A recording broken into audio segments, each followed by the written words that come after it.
This is Alan Seaborn from Winning at Home. Welcome to In Progress, a podcast about faith, life, and how we grow. In this episode, I'm joined by one of our Winning at Home child and adolescent therapists, Mavis Szubelak.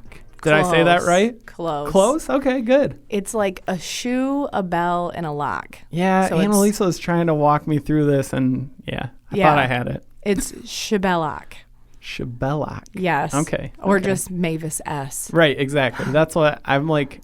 I don't think I've even ever said your last name out loud before. Yeah. So, my bad. No worries. No one has said it correctly. So, yeah, that makes sense. Yep. So when you read it in the title, you'll see why I had such a hard time with it. When you see it spelled out as you're listening, you'll know why that's a tricky one to pronounce. If any of you would like to take a stab at it before, good luck. Good luck. So Mavis, I'm really excited to have you here today because we're going to talk about something that I talked about in a previous episode about technology. Right. But you're coming at it from the standpoint of you're working with kids and teens and their parents, and you're seeing this technology stuff, for better or for worse, play out in multiple homes as you're meeting with kids and parents, and you're seeing the constant struggles, you're seeing the constant victories, you're seeing the constant, little bit of movement in the right direction. And so that's what I really want to talk about today. What are some of the things that you're seeing as you meet with kids and teens and their parents that is causing a lot of conflict or a lot of frustration or a lot of disappointment surrounding the use of technology? Yeah. And it's hard because there are some things that are a positive. People always have their phone with them and they can track certain things. Like if a child has some kind of behavior chart that we're trying to track and make sure that they're doing a certain behavior, parents can easily record that on a phone because it's always with them. But then for the child, there's so many cool things that they can learn on an iPad, and there's so many apps that can help them get their math homework done or whatever else.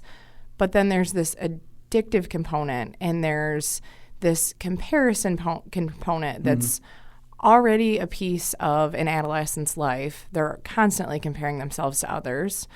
And then when you don't have a break from that, when you're on social media all the time and you can constantly go on and see what your friends are doing and see that you're being left out, that just leads to so many more feelings, right? There's just so much information constantly that kids just aren't getting a break from these things. And then it becomes hard for the parent because they want to set regulations for the technology that their kids are using, but the kids feel like it's life or death. Yeah. That if they don't find out what their friends are doing, they're going to be not in the know and they're not going to be cool or whatever else. And so it becomes a huge conflict in the area of parent-child boundaries. Yeah, for sure. Yeah. That's really interesting. As you were saying that, you touched on something that I've never noticed or thought of before, which is that social media is tapping into, for kids, something that they were already naturally doing, which is comparing and contrasting and figuring out who's where in terms of popularity or whatever it is that they're measuring, looks, whatever it is. It's hitting that already natural kind of vulnerable spot for kids. And I think it's really easy for adults, even as you were saying it, I realized I had totally forgotten that. I wasn't thinking about it from that standpoint at all.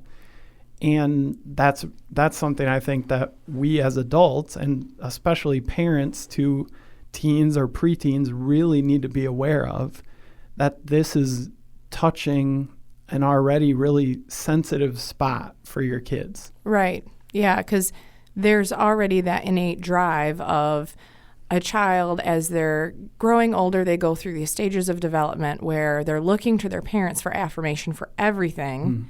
And then around that middle school, starting high school, it totally changes. And in order for them, your natural instinct, in order to be successful, you go into a phase where you need to be included by your peers.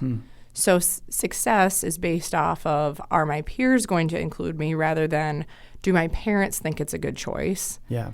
And then when they're surrounded by that comparison all the time then, and they can't fall asleep at night because somebody said something to them at school about what they were wearing or something else, and then they can just grab their phone and scroll through that person's social media, you can't shut off that comparison game. Yeah. And that need to fit in that they already have, and it just becomes a lot more extreme. Yeah, for sure. Well, I'm also thinking about how for adults, it can be kind of easy for us to look at the struggles that kids and teens are dealing with and kind of give them advice that is essentially, suck it up. You're not even going to remember this in a year or 5 years. This isn't going to matter to you at all. Well, that's not really helpful, and it's obviously not sensitive. I'm actually watching Mavis's eyes like kind of getting sad as I was even saying that, because it's probably something that you watch play out, and you know the kind of damage that it's doing and the kind of like almost neglect that it communicates to kids, because it's like, well, this is a big deal to me, and you're saying it doesn't even matter to you, so why would I keep sharing more of my life with you, the adult in my life, because you're acting like it doesn't really matter.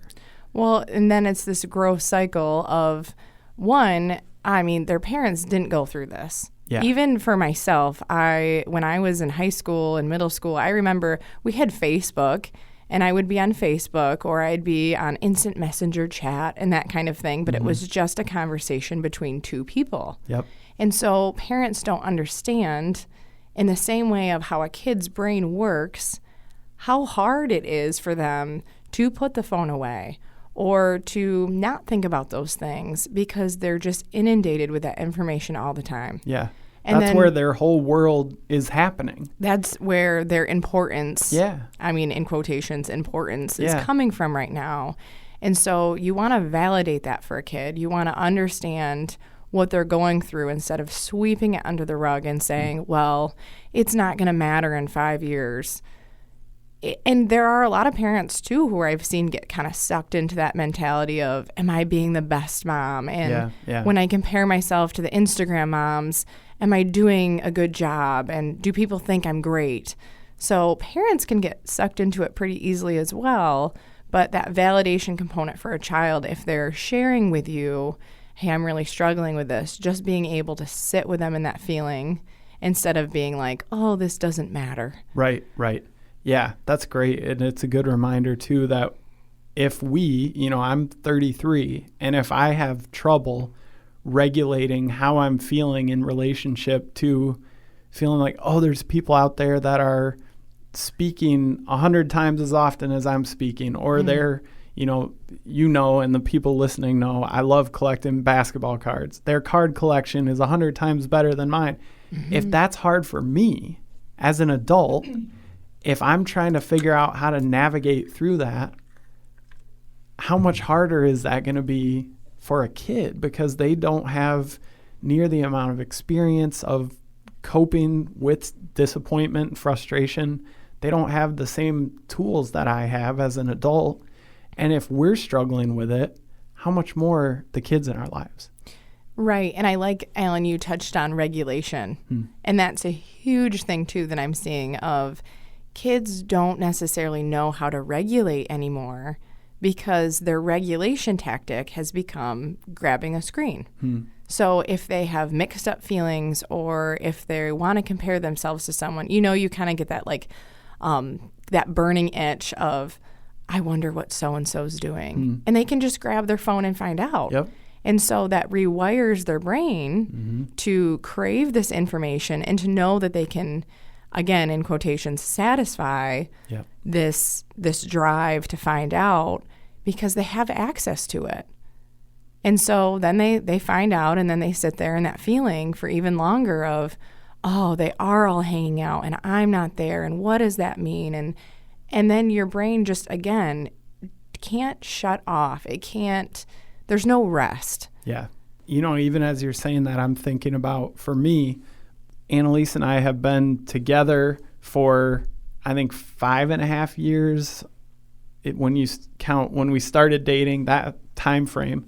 And so there even then weren't the full amount of what's available today as far as ways to get in touch with people. But I remember being in the dating world, and it's like, okay, well, I sent this text to this person that maybe is interested. We're trying to feel it out. I'm interested. I don't know if they are. And you go from, okay, they didn't reply to my text for 30 minutes. And then you can just hop on, well, I wonder if they liked any pictures on Instagram. I wonder if they put in, so I know they're by their phone. Dang it, why are they not answering me? And there are just so many more of those things now. So if you're trying to, I know it's a weird thing to do, but I think we all do it. Do that little, like, not cyber stalking, but sort of, right? Stalking, yeah. A little You're bit. looking for some information. Right, yeah. And it's like, if that's always available and I know you saw this message. I know that I'm trying to get in touch with you. Why are you ignoring me? Right. It just creates this extra layer of isolation when you're trying to reach out. And right. Yeah, that completely makes sense that you're seeing that play out in family after family after family. And first, I want people, if you're listening and you're going, yeah, that's exactly what's happening in our home, I want you to know that you're not alone. No, I think this is happening in just about every home. Yeah, yeah. And, so the question that people ask when I talk about technology, and I'm sure the question you get asked all the time is, okay, so what do I do? And I'm not going to ask you like, okay, give me 3 exact steps that I can follow, because that's not how it works. It looks different in different homes. And every parent listening right now, each of your individual kids better than Mavis or I could ever know any of your kids. So you're going to know the best way moving forward. But what are some general guidelines, or what are some things that you've seen families that are handling this successfully? What are some things that you've seen that have been effective? Yeah. So one of my favorite recommendations just across the board, and not even just for kids, but for adults too, and this is terrible because I don't follow it nearly as closely as I should, but is to not have your phone charger in your bedroom. To just not allow any kind of phone charging or anything like that, because that's when you fall asleep. Yeah. So if you're bringing your phone into your bedroom, and especially for a lot of the adolescents, they do wake up in the middle of the night and they grab their phone, or they can be texting people or doing anything at all hours of the night, and their brains need sleep. They need to be able to sleep to do the things that they need to be able to do at school and at home and everything else. So my biggest recommendation is having like a kitchen charging station of everybody's phone goes on the charger at a certain time of night. Maybe it's 8 o'clock. Hey, we're going to be off technology after 8 o'clock.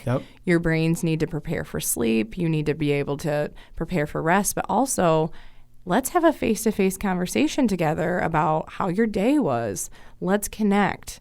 Because again, there's, I think, this fallacy of we're such a connected world with technology, but not emotionally. Sure. We can connect so easily over that, but it's not the same. It doesn't fill your cup in the same way as a face-to-face conversation. Yeah. And I think that we just live in a busy world, and it's hard to do that. But a lot of my families who have done that, and the kids usually are pretty upset about it at first, but after a while, they'll even self-report to me, this is really working. I'm sleeping better, and I'm having conversations with my parents where they are validating me. I can't check my phone, which in the beginning feels awful, but later on they start to realize I do need some space away from this comparison game. Yeah. So I just like that idea of there being downtime where phones are not on, and especially at night, so you can really prepare the brain to shut off to be able to rest well. Yeah, that's really good. And as you're talking about that, I'm thinking about, for me, in the last 24 hours, there actually are two things that you touched on that I'm like, wow, that's pretty crazy timing, because I have my phone plugged in right next to my bed, and I woke up this morning at 5, which is not my normal routine. My alarm normally goes off about 10 to 7. And so it's 5 o'clock. I checked on my phone to see what time it was. And then 5 minutes later, I still wasn't asleep. So I pulled my phone out, and I've been awake since 5 because I laid up on my phone, laying in bed, and for 2 hours until my alarm was supposed to go off. And then I got up, and then here we are.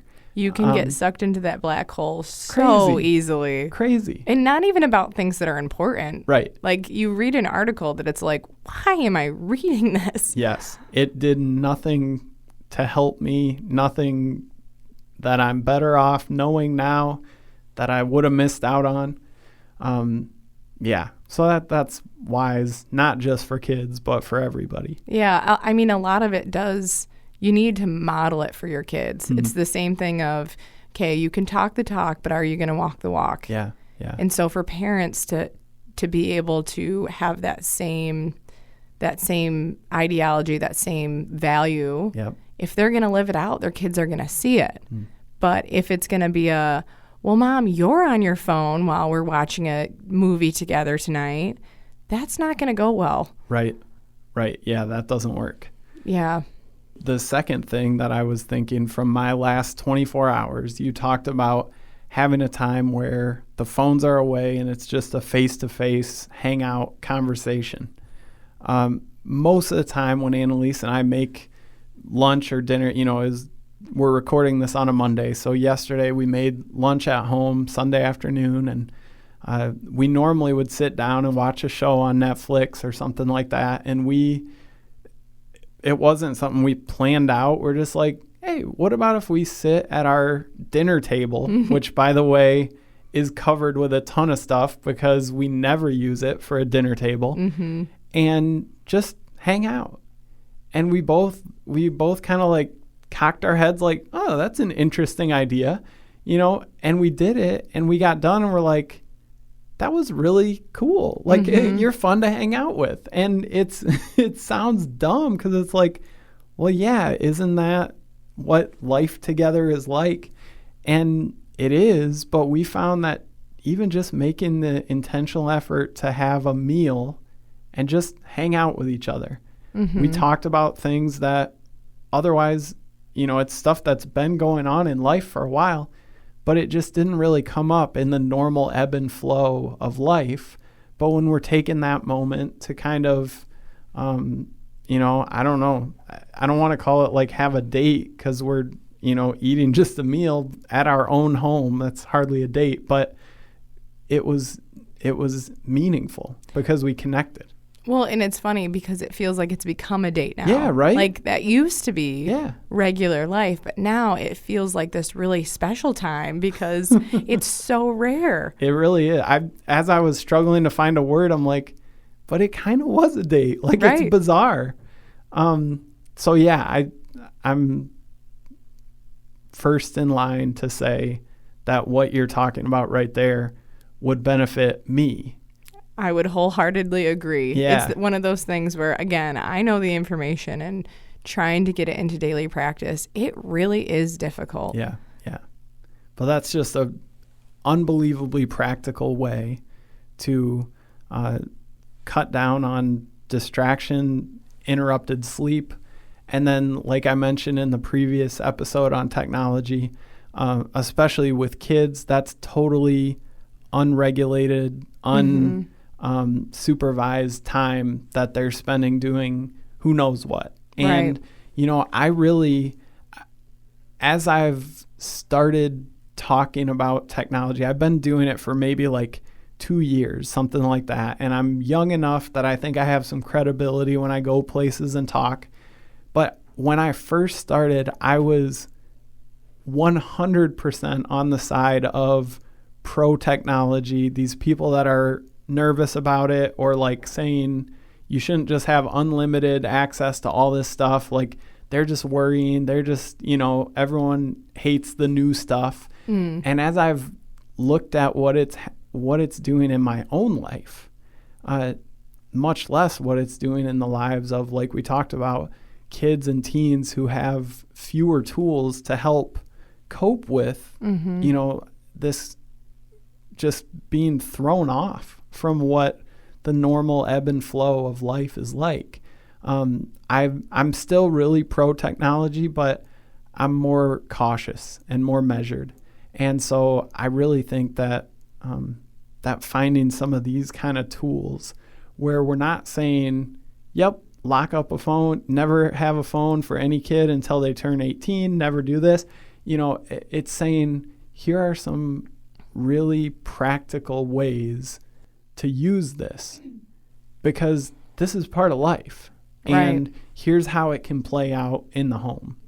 Well, and parents can use it a lot of times as a really awesome tool. Yeah. Parents can give their kids some freedom with a phone or a tablet or something, and be able to coach them through learning how to use it appropriately. Yeah. So, hey, you did an awesome job today. Here, have some downtime, do a little reading, or do some of your math flashcards on the tablet for 10 minutes. And then afterwards, we'll talk about it or something.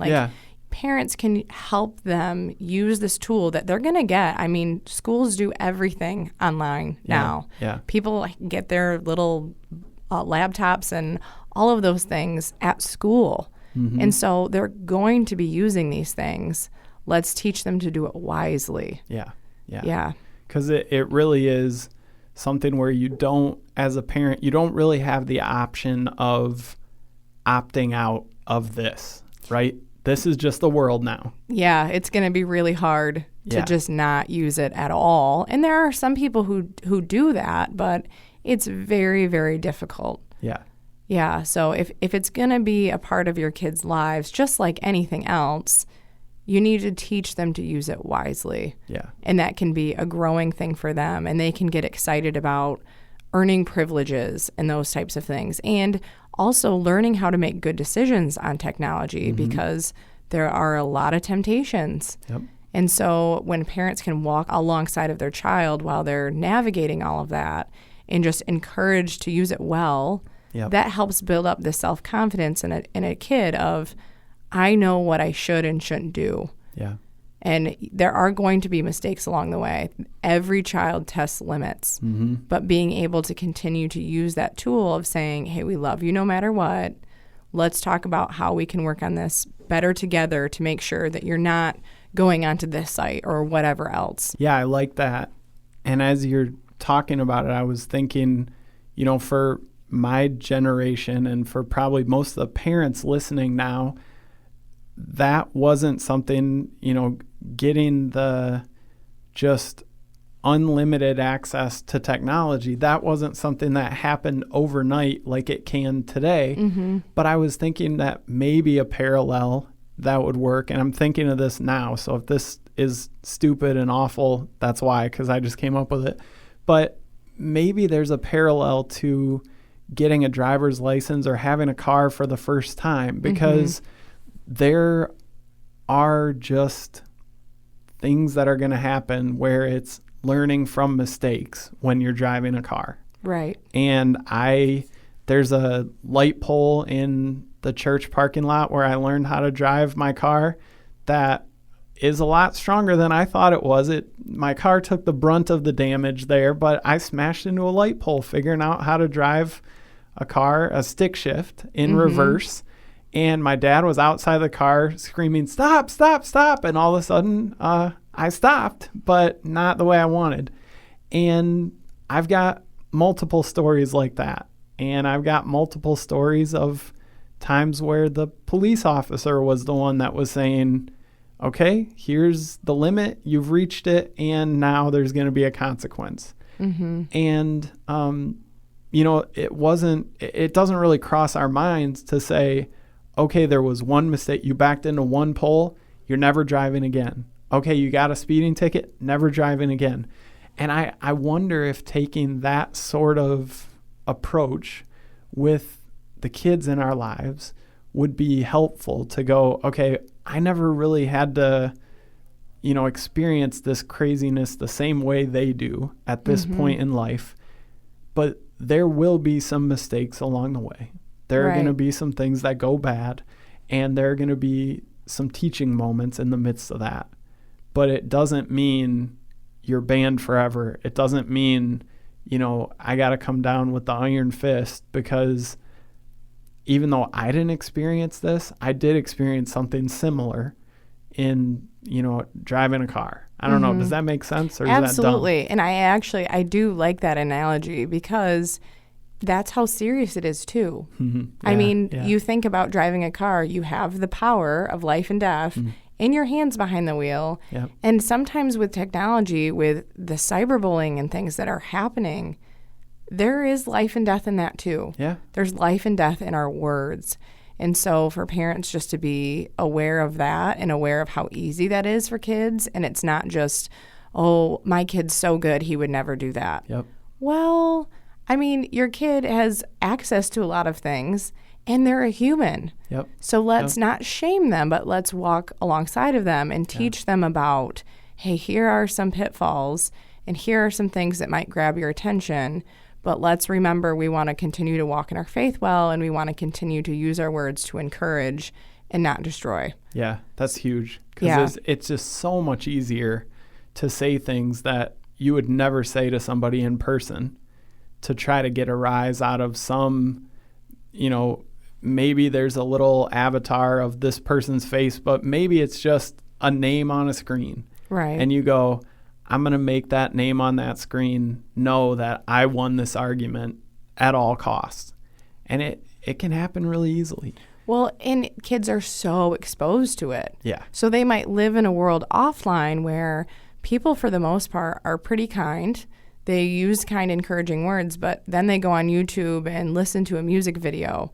And just looking at the comments of a music video and that people just argue over anything, it gives you this sense of, okay, this is the norm in online life. Yep. And I can do that, and I can get away with that. Or, it just depersonalizes communication. Yeah.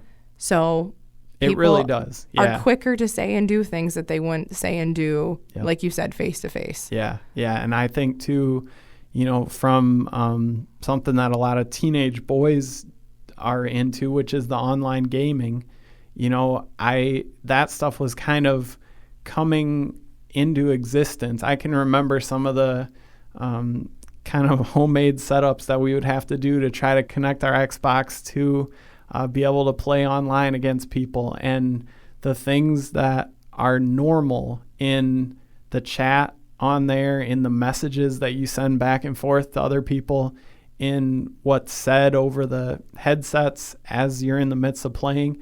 That's some horrific stuff. And it's important for parents to talk to their kids and say, I get that you're hearing this and you're watching people interact that way, but that's not how we do things. And that doesn't line up with who we are as a family. It doesn't line up with who we are as followers of Jesus. And you don't want to let that become normalized, because otherwise, like you're saying, it really does. You go, okay, that's not how I behave offline, but when I'm online, that's just kind of how it goes. Like, if you want to be a person that's online, you got to have tough skin. You got to be ready to say some unbelievably horrific things to people. Right. And it becomes a slippery slope then of, I spend so much time online gaming that this is my norm. Yep. And so now when I'm frustrated by something, oops, I can't believe I just said that out loud at school or whatever else, because it becomes a coping strategy. Yep. I talked about in the previous episode on technology, I talked pretty extensively about sexting and all the legalities around that, and the way that parents can really help to guard their kids. But if there's anything that you would like to say on that topic, I've said most everything that I'd like to say. I'm putting you on the spot. I don't know if you have thoughts on that. Oh, yeah. I'm going to let you speak for that one, Alan. Yeah. And we're going to roll with that because Right. that could be a whole nother 3-hour conversation. Right. There's just so many pieces of it. Yeah. Yeah, it's Yeah. hard. Yeah. And just, I think just to remind you, if you didn't listen or if you forgot or whatever, you need to talk to your kids about sexting because it's going to be uncomfortable for you. It's going to be uncomfortable for them, but it's so important because this stuff has lifelong, life-impacting consequences from something that in the moment is going to feel so harmless to kids. And so just please have that conversation with your kids.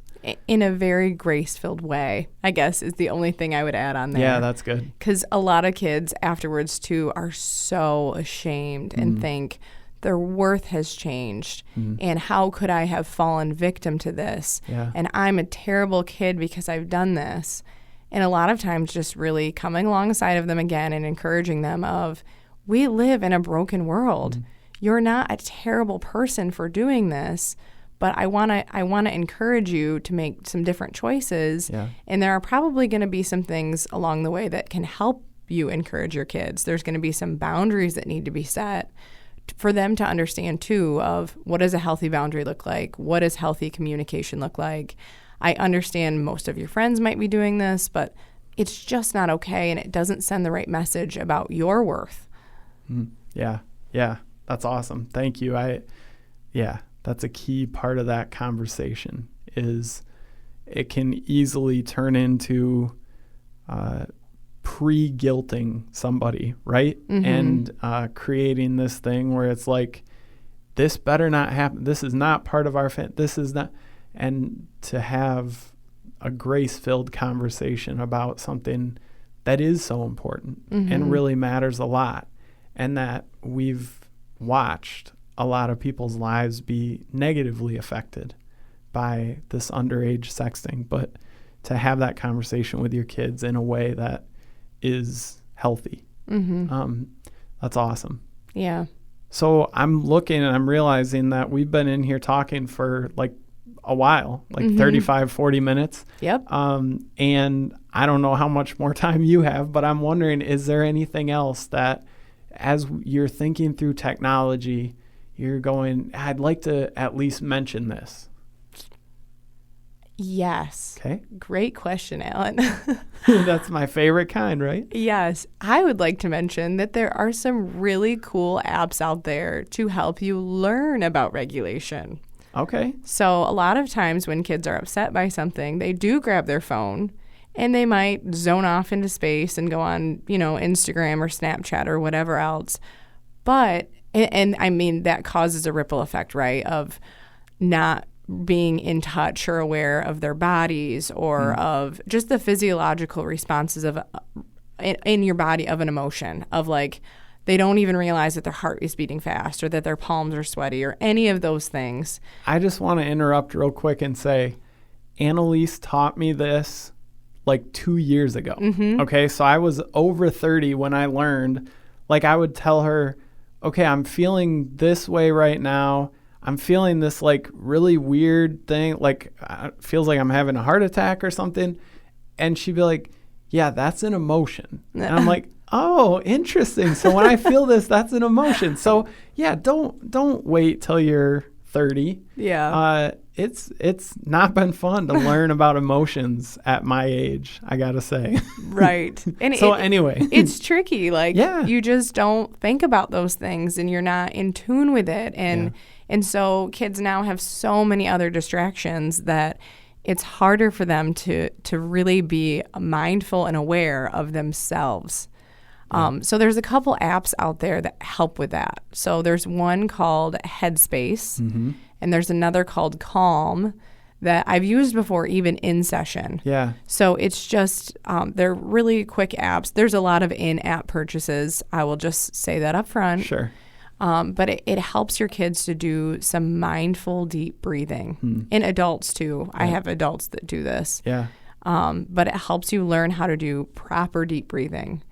And it helps you do like a body scan where the little voice, and it's cute because it's like a little Australian or British guy who's doing the Headspace app and saying, well, how do your toes feel? Like, I can't say it in a British accent, but it's just cute how it's, I appreciate that about it. But it helps you slow down enough to be like, how are my toes feeling?